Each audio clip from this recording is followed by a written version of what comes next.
Assalamualaikum. Welcome to all standard 8 students. I have considered or I have taught you two chapters. First was the force and pressure, and the second was, I am coming in a reverse manner. The second was health and disease. Now, this is the first chapter in your textbook, chapter number 1, living world and classification of microbes. Okay. Now, I have written a word called biodiversity and rate of classification. Now, almost there are 18 million, 80 million species, okay, of living organisms. Now, in order to make or to study these 80 million species, you need to classify, you need to bifurcate them according to the similarities. Now, what do you mean by biodiversity? Biodiversity means due to some climatic changes or some geographical changes from places to places, these species differ. For example, you have a species called dog. Okay? Now, when you see a dog of India and when you see a dog of America,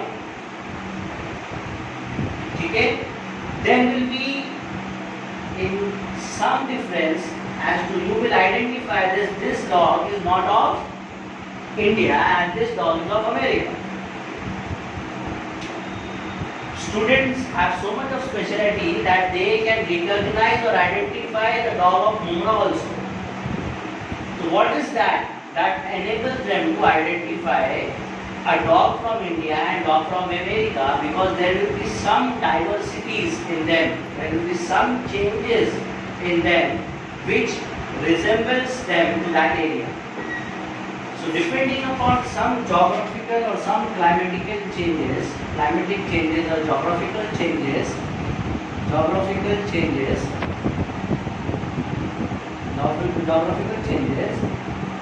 the species, although they are of the same, what you call same category, but they differ on a minute level. For example, you have a bear. Okay? A bear, an Indian bear or a normal bear differs from a polar bear in the form of color and various other things. So these diversities, these climatical changes and geographical changes leads to some variance in the species or leads to some changes in leads to some changes on the biological aspect. So this word biodiversity means changing in biology, changing in living organisms because of some diversity because of some changes. And because of this, classification is very important, because if you don't classify, you will not be able to study anything easily. For example, school. If you want to collect some data in school, you need to classify them on the basis of their standards. You need to classify them on the basis of their gender. Okay? If you want to deal with some crowd, you need to classify them on the basis of gender. Then you need to classify them on the basis of what you call age group. Then you need to classify on the basis of qualifications. So as you classify any data, that data becomes simple. Okay? The first thing, mean of classification is to make data simple so that we apprehend it correctly.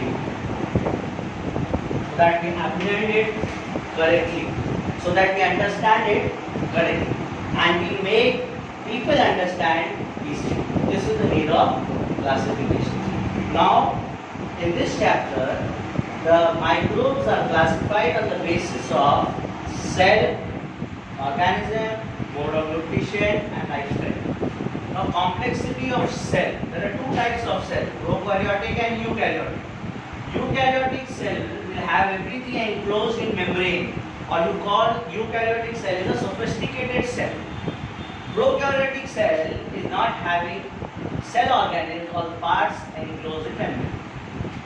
To be very to explain in a slang language, this is an open house or this is a closed room.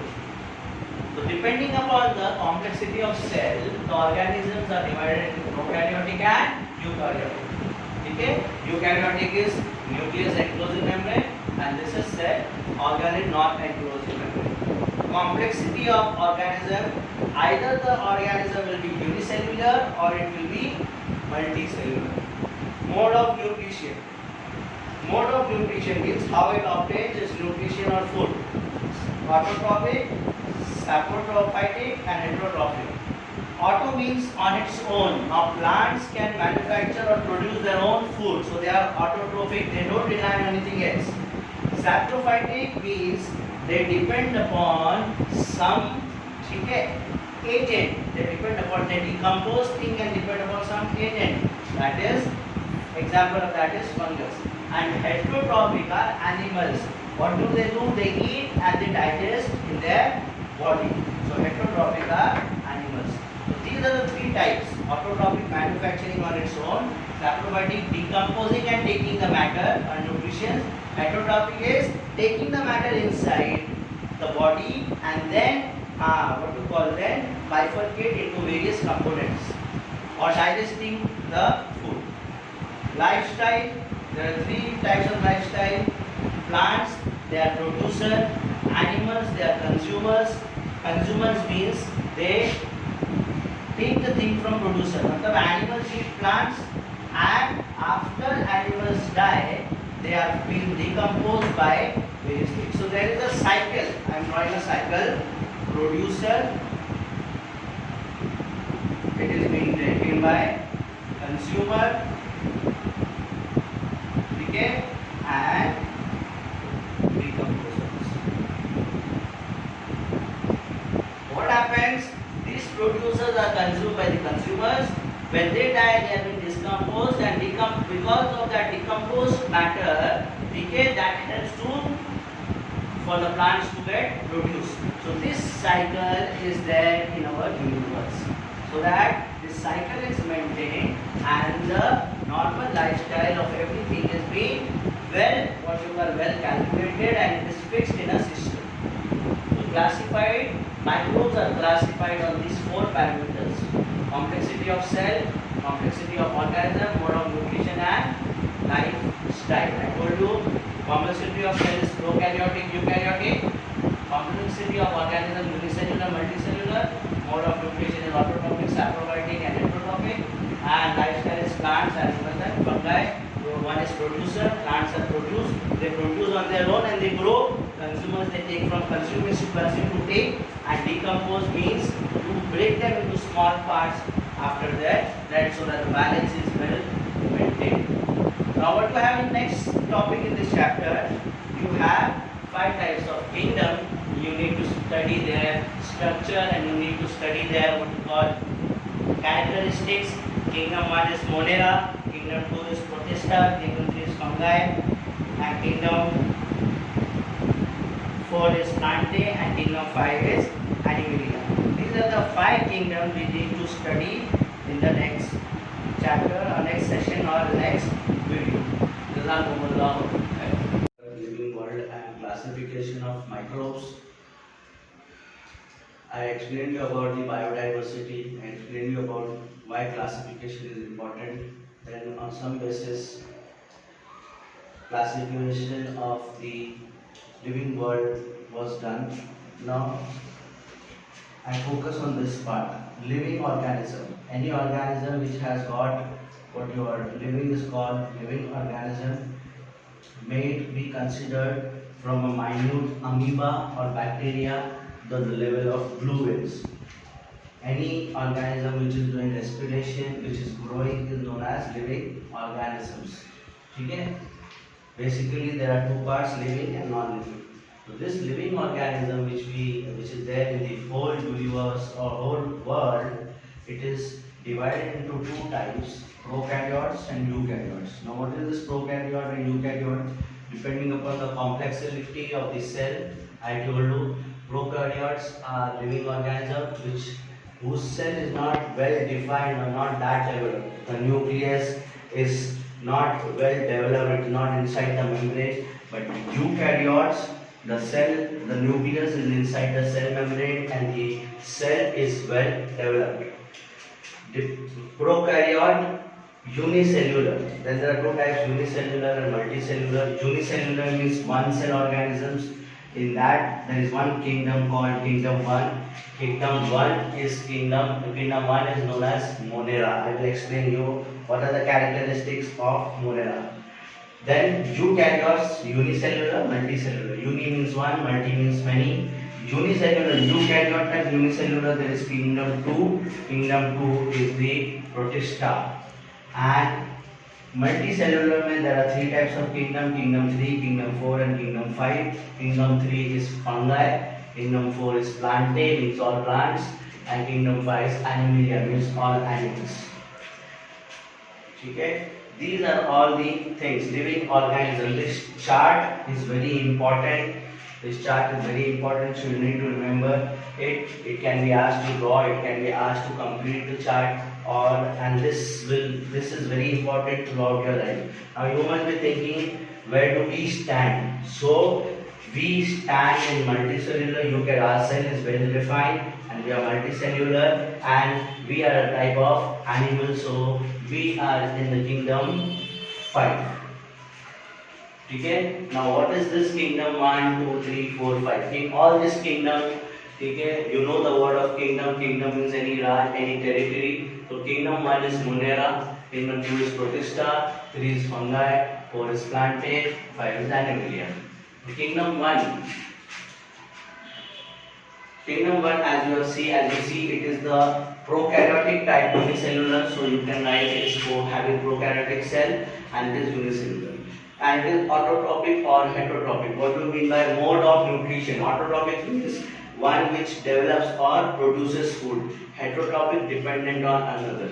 Okay? So in this example is bacteria. Bacteria, if you see, if you take a minute part of curd under the microscope, once you get back to our school, then we will do all these things. Rod-like bacteria, shaped bacteria. Okay? There you will see the bacteria is from kingdom 1 Monera. Kingdom 2 Protista. It is single cell. I told you it comes in eukaryote and it is kingdom 2 is unicellular. Unicellular means single cell organism and it is eukaryote. Eukaryotes mean well defined nucleus.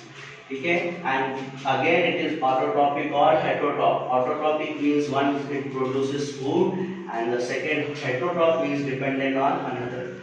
I have drawn a simple diagram of amoeba, which amoeba comes in kingdom 2. Okay, it is a single cell, but that cell is well developed. Nucleus, I have drawn your nucleus, nuclear membrane. Nucleus is there inside the nuclear membrane. So wherever unicellular organism where cell is well defined and well developed, it comes under eukaryote, and this is the kingdom 2. Kingdom 3 is fungi. Fungi, if you keep the bread for a very long time, you will see that white color or some orangish color or yellow color mass will be developed on that bread. That is fungi. So it is again eukaryotic. It is eukaryotic and it is multicellular. It is multicellular. I am not written over here. It is multicellular. Kingdom 3 and 4 and 5 is the multicellular. And it is saprotroph. Saprotroph means it depends. The nutrition, mode of nutrition is from the dead decay matter. And the cell wall is made up of tough and complex sugar called chitin. Chitin. This can come in fill in the blank, the true or false. That dash is the name for complex sugar, which is tough and is the cell wall of fungi. It is chitin.